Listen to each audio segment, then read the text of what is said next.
আলাইকুম রহমতুল্লাহ। আমি basic to advance টিউটোরিয়ালে আপনাকে স্বাগত। আজকে আমরা যে বিষয়টি নিয়ে কথা বলতে যাচ্ছি সেটি হচ্ছে অষ্টম শ্রেণীর একটি গুরুত্বপূর্ণ পাঠ, একটি অধ্যায়, যেখান থেকে আমরা প্রতি বছর সকল পরীক্ষায় প্রশ্ন পাবো ইনশাআল্লাহ। এই বিষয়টি হচ্ছে, এই পাঠটি আমরা যেটা পড়তে যাচ্ছি সেটি হচ্ছে তথ্য এবং উপাত্ত। অষ্টম শ্রেণীর অতি গুরুত্বপূর্ণ একটি অধ্যায় তথ্য ও উপাত্ত। এই বিষয়টি নিয়ে আজকে আমরা আপনাদের সামনে আলোচনা করব। এই অধ্যায়টি আমরা কয়েকটি পর্বে বিভক্ত করেছি। আজকে এই ধারাবাহিক অনুযায়ী আমাদের প্রথম পর্ব। এই অধ্যায়ের বেসিক কিছু তথ্য জানবো ইনশাআল্লাহ। তাহলে শুরু করে দেয় আমাদের আজকের বিষয়টি। আমরা যে বিষয়টি নিয়ে আলোচনা করতে যাচ্ছি সেটি হচ্ছে তথ্য ও উপাত্ত। একটা অধ্যায় সম্পর্কে ধারণা নেওয়ার আগে এই অধ্যায়টির নাম সম্পর্কে আগে আমাদের বিস্তারিত সুন্দরভাবে জানা দরকার, কারণ নামের উপরই নির্ভর করে আমরা বলতে পারি যে অধ্যায়টার ভিতরে আসলে কী নিয়ে আলোচনা করা হচ্ছে। তাহলে আমাদের অধ্যায়টির নাম হচ্ছে তথ্য ও উপাত্ত। তাহলে আমরা দেখতে পাচ্ছি তথ্য প্লাস উপাত্ত, এই শব্দ দুইটা নিয়ে এই অধ্যায়টির নাম তথ্য ও উপাত্ত। প্রথমে আমরা তথ্য সম্পর্কে জানব। কি জানবো ভাইয়া? প্রথমে আমরা জানবো তথ্য কাকে বলে। তথ্য হচ্ছে দৈনন্দিন জীবনে আমরা যা কিছু দেখি, শুনি, সংগ্রহ করি, তাই তথ্য। সহজ ভাষায় বলতে গেলে, আপনারা অনেকেই আমাকে আজকে ফার্স্ট দেখছেন, আমার কথা শুনতে পাচ্ছেন, অথবা এই অধ্যায় সম্পর্কে নতুন ধারণা পাচ্ছেন। এই যে নতুন কিছু আপনারা দেখলেন, জানলেন, শুনলেন, এগুলোই বলা হয় তথ্য। বোঝাতে পারছি? তা তথ্য কাকে বলে? আর দৈনন্দিন জীবন আমরা প্রতিনিয়ত আমরা অনেক দিন অনেক জায়গায় ঘুরতে যাই, পত্রিকায় অনেক কিছু দেখতে পাই, টেলিভিশনে দেখতে পাই, ফোনে দেখতে পাই। আমরা যে প্রতিনিয়ত ভিন্ন ভিন্ন ধরনের তথ্যগুলো পাচ্ছি, নতুন নতুন তথ্য পাচ্ছি, ডাটা পাচ্ছি, এগুলোকেই তথ্য বলা হয়। তাহলে দৈনন্দিন জীবনে আমরা যা কিছু দেখি, শুনি এবং সংগ্রহ করি তাকেই বলা হয় তথ্য। বোঝাতে পারছি? তাহলে দৈনন্দিন জীবনে আমরা যা কিছু দেখি, শুনি এবং সংগ্রহ করি তাকেই কি বলা হয়? তাকে বলা হয় তথ্য। এই পর্যায়ে আমরা যে বিষয় শিখব সেটি হচ্ছে উপাত্ত। উপাত্ত শব্দটি আমাদের সঙ্গে উপাত্ত শব্দটি শেখার আগে আমাদের আরেকটা নতুন বিষয় শিখতে হবে, সেটি হচ্ছে পরিসংখ্যান। পরিসংখ্যান শব্দটি যদি আমরা সুন্দরভাবে বুঝতে পারি, তাহলে ওখান থেকে আমরা উপাত্তটা সুন্দরভাবে বুঝতে পারবো। তাহলে এই পর্যায়ে আমরা কি শিখব? পরিসংখ্যান। কি শিখবো ভাইয়া? পরিসংখ্যান শিখব। তাহলে পরিসংখ্যান কাকে বলে? পরিসংখ্যান হচ্ছে অনেকগুলো উপাত্তকে, একটু মনোযোগ দিবেন, অনেকগুলো উপাত্তকে যখন আমরা তুলনা করার জন্য সাজাই অথবা ব্যবহার করি, তখন ওই সমগ্র উপাত্তগুলোকে আমরা পরিসংখ্যান বলবো। যেমন গণিতে মনে করো ক্লাস 8-এর 6জন শিক্ষার্থীর, আমরা মনে করো 8-এর 6জন শিক্ষার্থীর গণিতের নম্বর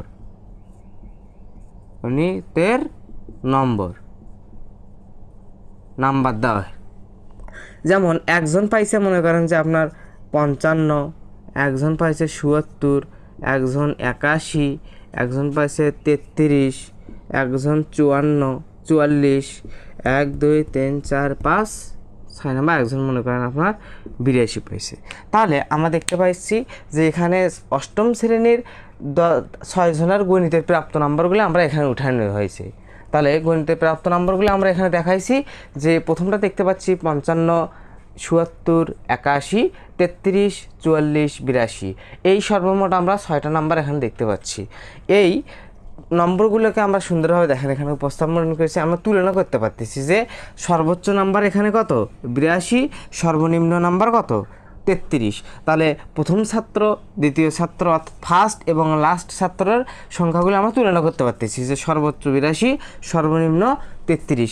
এই যে আমরা তুলনা করতে পারতেছি, এই যে সাজিয়ে গুজিয়ে লিখছি, এই সমগ্র তথ্যগুলোকে আমরা কি বলবো? বলতে পারি? পরিসংখ্যান বলতে পারি। সমগ্র তথ্যগুলোকে আমরা কি বলতে পারি? পরিসংখ্যান বলতে পারি। তাহলে পরিসংখ্যান কাকে বলে? অনেকগুলো উপাত্তকে যখন আমরা সাজাই গোছাই, এগুলো তুলনা করার জন্য ওই সমগ্র তথ্যগুলোকে আমরা কি বলতে পারি? পরিসংখ্যান বলতে পারি। তাহলে এখান থেকে একটা জিনিস শিখলাম আমরা যে পরিসংখ্যান হচ্ছে যে একটা উপাত্ত দ্বারা কিন্তু পরিসংখ্যান হয় না, একটা দ্বারা কখনো কি হতে পারে না? পরিসংখ্যান হতে পারে না। পরিসংখ্যান হতে গেলে একাধিক উপাত্ত লাগবে আপনার। আর দেখেন এখানে যে এই যে 82 না সর্বোচ্চ নাম্বার, এখানে 33 সর্বনিম্ন নাম্বার না, 55 আছে না, এগুলো একটা আলাদা আলাদা কি উপাত্ত। এগুলো একটা আলাদা আলাদা কি বলা হয়, উপাত্ত বলা হয়। তাহলে আমরা কি শিখলাম, তথ্য কি, দৈনন্দিন জীবনে আমরা যা কিছু দেখি, শুনি অথবা ব্যবহার করি এবং সংগ্রহ করি তাই কি ভাইয়া, তাই হচ্ছে তথ্য। তার তথ্যের পর যে বিষয়টা আমরা জানা দরকার সেটা হচ্ছে পরিসংখ্যান। পরিসংখ্যান কাকে বলে, একাধিক উপাত্তকে যখন আমরা তুলনা করার জন্য সুন্দরভাবে সাজাই গোছাই, তাদেরকে আমরা কি বলবো, তাদেরকে আমরা একত্রে পরিসংখ্যান বলবো। আশা করি বুঝতে পারছো। তাহলে পরিসংখ্যানে যে ব্যবহার করা হয় এগুলো টোটাল সবগুলোকে আমরা কি বলবো, পরিসংখ্যান বলবো। এবং পরিসংখ্যানগুলোকে দেখো তো, একটা যেমন সর্বোচ্চ নাম্বার পাচ্ছি আমরা 82, সর্বনিম্ন 33, এর মাঝে 55 আছে, 74 আছে, এগুলো আলাদা আলাদা একটা করে আমরা কি বলতে পারি, আলাদা আলাদা একটা করে আমরা উপাত্ত বলবো। আশা করি বুঝতে পারছি, আমরা বোঝাতে পারছি, ক্লিয়ার, বোঝো নাই? হ্যাঁ, তাহলে আমরা অনেকগুলো বিষয় কিন্তু জানতে পারলাম। তাহলে এই পর্যায়ে আমরা যেটা আলোচনা করব সেটি হচ্ছে উপাত্ত কয় প্রকার। তাহলে উপাত্তর আমরা বিভাজনটা এই পর্যায়ে দেখতে যাচ্ছি। তাহলে আমরা উপাত্তকে কয় ভাগে বিভক্ত করা হয় এটি আমরা এই পর্যায়ে শিখব। আমরা প্রধানত দেখব যে উপাত্ত দুই প্রকার। প্রথমে কয় প্রকার দেখব ভাইয়া, প্রথমে আমরা দেখব উপাত্তকে দুই ভাগে ভাগ করা হয়। কয় ভাগে, দুই ভাগে ভাগ করা হয়। আমার নিচেরটা সাপোজ এখন মনে করো নাই। তাহলে উপাত্তকে প্রথমে আমরা কয় ভাগে ভাগ করতে পারি, দুই ভাগে ভাগ করতে পারি। দুই ভাগে, কয় ভাগে, দুই ভাগে ভাগ করতে পারি। একটা হচ্ছে প্রাথমিক উপাত্ত আর একটা হচ্ছে মাধ্যমিক উপাত্ত। প্রথমটা প্রাথমিক অথবা প্রত্যক্ষ, মাধ্যমিক অথবা পরোক্ষ। এখন হচ্ছে প্রাথমিক কাকে বলা হয়। প্রাথমিক উপাত্ত হচ্ছে যে উপাত্তগুলো আমরা নিজেরা সংগ্রহ করি। বুঝাতে পারছি? উপাত্ত কি, উপাত্ত হচ্ছে যে কোনো তথ্যের একটা সংখ্যাভিত্তিক বিষয়, তাই না? উপাত্ত এটা বলা হয় না, আমরা তো দেখলাম আগে একটা পরিসংখ্যান চিত্র দেখাইলাম না। তাহলে আমরা কি দেখতেছি এবার, উপাত্তকে প্রধানত দুই ভাগে ভাগ করা হয়, একটা প্রাথমিক উপাত্ত আর একটা কি মাধ্যমিক উপাত্ত। তাহলে প্রাথমিক উপাত্ত কি ভাইয়া, প্রাথমিক উপাত্ত হচ্ছে যেটা আমরা নিজেরা সংগ্রহ করি। কি করি, যেটা নিজেরা সংগ্রহ করি, আমরা অন্যের মাধ্যমে সংগ্রহ করি না। যেমন একটা আমরা যে উদাহরণ দেই, তোমাকে একটা তোমার বড় ভাই বলছে যে ভাইয়া আমাদের গ্রামের 10 জন ছেলের, তোমার সমবয়সী ছেলের তুমি কিছু একটু বৈশিষ্ট্য আমাকে দেখাও, একটু বইলো খাতাতে লিখে দেখাও, বা আমাদের গ্রামের টানা 5-6 দিনের তাপমাত্রাটা তুমি দেখাও। তুমি তো গ্রামেই বাস করো, তাহলে ওটার জন্য কি তোমাকে অন্য কাউকে যাওয়ার লাগবে, অন্য কারো কাছে? তোমার ছেলেদের নাম জানার জন্য কি অন্য কাছে যাওয়ার লাগবে? তুমি নিজেই দিতে পারবে না। এই যে তুমি যেটা নিজেই দিতে পারলা, অন্য জনের কাছে যাওয়ার লাগলো না, এটাকে কি বলা হয়, প্রাথমিক উপাত্ত। অর্থাৎ যে উপাত্তগুলো আমরা নিজেরা সংগ্রহ করতে পারি তাকে আমরা কি বলবো, প্রাথমিক উপাত্ত বলবো। যেটা উপাত্তগুলো আমরা সংগ্রহ করার জন্য কোনো জায়গায় যাওয়ার লাগবে না, সহায়তা নেওয়ার লাগবে না, তাকে আমরা প্রাথমিক উপাত্ত বলতে থাকবে। তাহলে প্রাথমিক এবং দেখো প্রত্যক্ষ মানে কি বোঝাচ্ছে, যে নিজেরা যেটা সংগ্রহ করি আমরা ডিরেক্ট, মানে নিজেরা যেটা সংগ্রহ করি। প্রাথমিক উপাত্ত ক্লিয়ার। প্রাথমিকের পর যে বিষয়টি আসে সেটি হচ্ছে মাধ্যমিক উপাত্ত।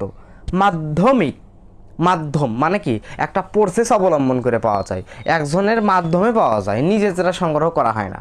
তাহলে মাধ্যমিক কি, যেটা আমরা নিজেরা সংগ্রহ করতে পারি না, অন্য একটা মাধ্যমে কোনো একটা সোর্স থেকে আমরা এটা করি। যেমন আমাকে একজন ওই একই সেম ব্যক্তি আমাকে বলল যে তুমি পৃথিবীর 5-6টা দেশের তাপমাত্রা আমাকে দেখাও। সেই ক্ষেত্রে কি আমি এই ঘরে বসে পাবো না, ওখানে যায় কি পাওয়া সম্ভব আমার? ভারতে যায়া, বাংলাদেশে যায়া, পাকিস্তান, বিভিন্ন দেশ, কয়েকটি দেশে গিয়ে কি আমার তথ্যটা নিয়ে আসা সম্ভব না? এর কারণে আমি গুগল টেস্ট করব অথবা ফোনে দেখব, বিভিন্ন প্রকারের এখন উপায় আছে। তাহলে কোনো একটা মাধ্যম থেকে কিন্তু এই তথ্যটা পাওয়ার লাগবে আমাকে। তাহলে আমরা কি বলতে পারি, যে প্রাথমিক উপাত্ত হচ্ছে যে উপাত্তগুলোকে আমরা সরাসরি নিজেরা সংগ্রহ করতে পারি, যেটা আমরা নিজে পারি, নিজে যেটা সংগ্রহ করতে পারি, এটাকে আমরা বলবো প্রাথমিক উপাত্ত। এবং মাধ্যমিক উপাত্ত হচ্ছে যে উপাত্তগুলোকে আমরা কোনো একটা মাধ্যম থেকে পেয়ে থাকি, যেমন পত্রিকা, টেলিভিশন, ফোন, আর বিভিন্ন ধরনের মাধ্যম হতে পারে। এই মাধ্যমগুলো থেকে যেটা পেয়ে থাকি তাকে বলা হয় কি, মাধ্যমিক উপাত্ত বা পরোক্ষ উপাত্ত। আশা করি প্রাথমিক এবং মাধ্যমিক সম্পর্কে তোমরা সুন্দরভাবে বুঝতে পারছো। এ পর্যায়ে যে বিষয়টা শিখবো আমরা সেটা হচ্ছে ওই উপাত্তগুলোকে আবার দুই ভাগে ভাগ করা যায়। উপাত্তগুলোকে আবার কয় ভাগে ভাগ করা যায়, আরও দুই ভাগে ভাগ করা যায়। একটা হচ্ছে বিন্যস্ত উপাত্ত, আর একটা কি অবিন্যস্ত উপাত্ত। উপাত্তকে শুধু একটাই হতে পারে, উপাত্তকেও একাধিক হতে পারে। অনেকগুলো উপাত্তকে যখন আমরা একত্রিত করব, ওই সবগুলো মিলে হবে কি পরিসংখ্যান, কিন্তু আলাদা আলাদা ওইগুলোকে আমরা কি বলতে পারি, উপাত্ত বলতে পারি না। তাহলে দেখো, উপাত্তকে আবার কয় ভাগ করা যায়, দুই ভাগে, বিন্যস্ত উপাত্ত, অবিন্যস্ত উপাত্ত। তাহলে বিন্যস্ত বলতে বোঝায় যেটা সাজানো থাকে। বিন্যস্ত মানে কি, সাজানো গোছানো, সাজানো সাজানো উপাত্ত। অবিন্যস্ত কি, এলোমেলো। তাহলে আমরা কি দেখতে পাইলাম, একদম সহজ ভাষায় বুঝিয়ে দিচ্ছি। বিন্যস্ত কি, যে উপাত্তগুলো সাজানো গোছানো থাকে, বড় থেকে ছোট অথবা ছোট থেকে বড়। এখন তোমার সেটা বড় থেকে ছোট হতে পারে, ছোট থেকে বড় হতে পারে, কিন্তু উপাত্তগুলো সাজানো থাকলেই আমরা সেটাকে কী বলবো, বিন্যস্ত উপাত্ত বলবো। যেমন আমরা উদাহরণ দিতে পারি, প্রথমে লিখলাম 2, 5, 7, 11, 12, 15। এই উপাত্তগুলোর দিকে একটু তাকাও। 2 আছে, 2 এর পরের কত হয়, 2 এর পর কি 7 হয় না 5 হয়, 5। একটু মানে ডিফারেন্স করা আছে, কিন্তু সাজানো আছে। কিন্তু দেখো, ছোটো থেকে বড় না এগুলা, 2, 5, 7, 11, 12, 15, এগুলা কী হিসেবে সাজানো আছে, ছোটো থেকে বড়োর দিকে সাজানো আছে না, এগুলা কি বড় দিকে, ছোটো থেকে বড় দিকে সাজানো আছে না, সাজানো আছে। কিন্তু এই যে সাজানো উপাত্তগুলোকে আছে, এগুলোকে আমরা বলবো বিন্যস্ত উপাত্ত।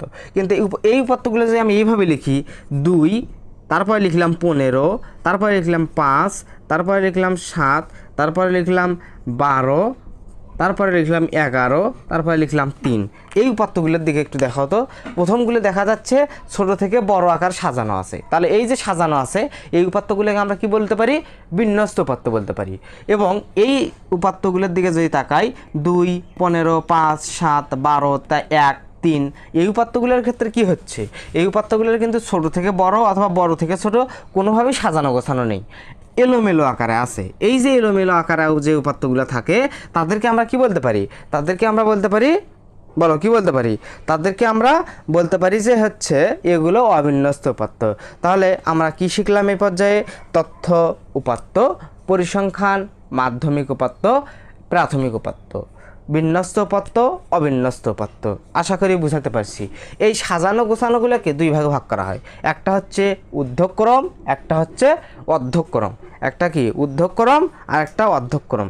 ঊর্ধ্বক্রম বলতে বোঝায়, তাহলে ঊর্ধ্বক্রম বলতে কি বোঝায়, ঊর্ধ্বক্রম বলতে বোঝায় যেটা ছোট থেকে বড়, ছোট থেকে বড়, যেটা ছোট থেকে বড়র দিকে যাবে তাদেরকে আমরা কি বলবো, ঊর্ধ্বক্রম বলবো। আর অধঃক্রম কাকে বলে, অধঃক্রম হচ্ছে যেটা বড় থেকে ছোট, বড় থেকে ছোট। বুঝতে পারছি, ঊর্ধ্বক্রম ছোট থেকে বড়, অধঃক্রম বড় থেকে ছোট। তাহলে আমরা আলোচনাগুলো আশা করি বুঝতে পারছি। আমরা এ পর্যায়ে যে বিষয়টি আমরা আলোচনা করব সেটি হচ্ছে অতি গুরুত্বপূর্ণ একটি অধ্যায়, একটা পার্ট, মানে এই অধ্যায়ের ভিতরেই। সেটি হচ্ছে গড় শিখবো আমরা। কি শিখবো ভাইয়া, গড় শিখবো। গড়, গড় কি শিখবো, গড় শিখবো। গড়টা কিন্তু আমাদের জন্য খুব গুরুত্বপূর্ণ একটা বিষয়। তাহলে গড় হচ্ছে সংগৃহীত উপাত্তসমূহের সমষ্টিকে উপাত্তসমূহের সংখ্যা দিয়ে ভাগ করে গড় পাওয়া যায়। গড় কি, সংগৃহীত উপাত্ত। তাহলে একাধিক উপাত্ত থাকবে না গড়ের ক্ষেত্রে, আমরা তো অনেকগুলো উপাত্তকে তুলনা করব গড় হিসাবে। তাহলে সংগৃহীত উপাত্তসমূহের সমষ্টিকে উপাত্তসমূহের সংখ্যা দিয়ে ভাগ করে গড় পাওয়া যায়। কি দেখলাম, সংগৃহীত উপাত্তসমূহকে উপাত্তসমূহের সমষ্টিকে কি বলতে হয়, সংখ্যা দ্বারা উপাত্তসমূহের সংখ্যা দিয়ে ভাগ করলে গড় পাওয়া যায়। এবং গড় নির্ণয়ের সূত্রটা হচ্ছে উপাত্তসমূহের সমষ্টি ভাগ উপাত্তসমূহের সংখ্যা। তাহলে আমরা একটা ছোট একটা উদাহরণ দেই, এক্সাম্পল একটা দেই, তাহলে বুঝতে পারবেন। কি, যেমন 3, 7, 8, 11, 4, 6, 5, এই কয়টা সংখ্যা বলছে। এই সংখ্যাগুলোর গড় নির্ণয় করতে বলছে। কি করতে বলছে, গড়। তাহলে গড় নির্ণয়ের সূত্রটা কি আমাদের, যে প্রথমে আমরা সবগুলো সংখ্যার কি করব, যোগ করব। তাহলে করি, 3 + 7 + 8 + 11 + 4 + 6 + 5। আমরা একটু করি, দেখো 3 আর 7 10, 10 আর 8 কত হয়? 18, 18, 18 আর 11 কত হয়? 18, 28, 29, 29, 29 আর 10 কত হয়? 39, 39 আর 5 কত হয়? 39 আর 5 কত হয় বলো? তাহলে 44 হয় না? 44 হয়। তাহলে আমরা এখানে 44 পাচ্ছি মোট। তাহলে এবং সংখ্যা আছে কয়টা? 1, 2, 3, 4, 5, 6, 7টা উপাত্ত সমূহের সংখ্যা, মানে কি এখানে 1, 2, 3, 4, 5, 6, 7টা সংখ্যা আছে, তার মানে 7 দ্বারা ভাগ। যদি 6টা থাকতো 6 দ্বারা ভাগ করতাম। যে কয়টা সংখ্যা থাকবে ওই সংখ্যাগুলো যোগ করে আমরা ওখানে যে কয়টা সংখ্যা যোগ করলাম ওই সংখ্যা দ্বারাই ভাগ করতে হবে, তাহলেই আমাদের গড় হবে। তাহলে আমরা কি পাইলাম দেখো, যে উপাত্ত সংখ্যাসমূহের কি আমরা কি করলাম, সবগুলো আগে যোগ করে নিব। যোগ করার পর যে কয়টা সংখ্যা যোগ করলাম ওই সংখ্যা দ্বারাই আমরা কি করব, ভাগ করে দেবো। তাহলে আমরা ক্যালকুলেশন দেখাই যে আমাদের ওখানে বের হয়েছে 44, মেবি 44 বের হয় নাই। 44 ভাগ কত? 7 সমান সমান কত? 6.28, কত? 6.28। এটাই আমাদের অ্যান্সার। গড় কি বের হইলো? দেখো যে কয়টা সংখ্যা ছিল সবগুলো সংখ্যাকে আমরা কি করলাম, সবগুলো সংখ্যাকে আমরা আগে যোগ করলাম। তারপর 3 যোগ 7 যোগ 8 যোগ 11 যোগ 44 ভাগ 7 হয় কত? 44 ভাগ 7 হয় কত হয় বলো? এই যে 6 পয়েন্ট এটা। তার মানে আমরা এটা কি বলতে পারি, এটাই হচ্ছে আমাদের এই গড় বের হইলে, এই সংখ্যাগুলোর গড়, এই সংখ্যাগুলোর গড়। তা তোমাদের একটা কাজ করতে দেই আমি, এই কাজটা করে তোমরা কমেন্ট বক্সে জমা দিবা। হোমওয়ার্ক 7, 3, 13, 15, 20, 22 এই সংখ্যাগুলোর গড় নির্ণয় করে তোমরা সবাই কমেন্ট বক্সে জমা দিবা ইনশাআল্লাহ। তাহলে আজকে এই পর্যন্তই আমাদের আলোচনার বিষয় প্রথম পর্বে। আর পরবর্তী পর্বে আমরা এই অধ্যায়ের পরবর্তী যে গুরুত্বপূর্ণ তথ্যগুলো আছে সেগুলো আপনাদের সামনে শেয়ার করব ইনশাআল্লাহ। এই পর্যন্ত আমাদের ভিডিওটি পেতে আপনারা সবাই আমাদের চ্যানেলটি সাবস্ক্রাইব করবেন এবং পাশে থাকা বেল আইকনটি চেপে দেবেন, যাতে করে এই চ্যানেলে ভিডিও ছাড়ার সঙ্গে সঙ্গেই সবার আগে আপনার কাছে নোটিফিকেশন চলে যায়। পরবর্তী ভিডিও পেতে সবাই ভালো থাকবেন, সুস্থ থাকবেন। আল্লাহ হাফেজ।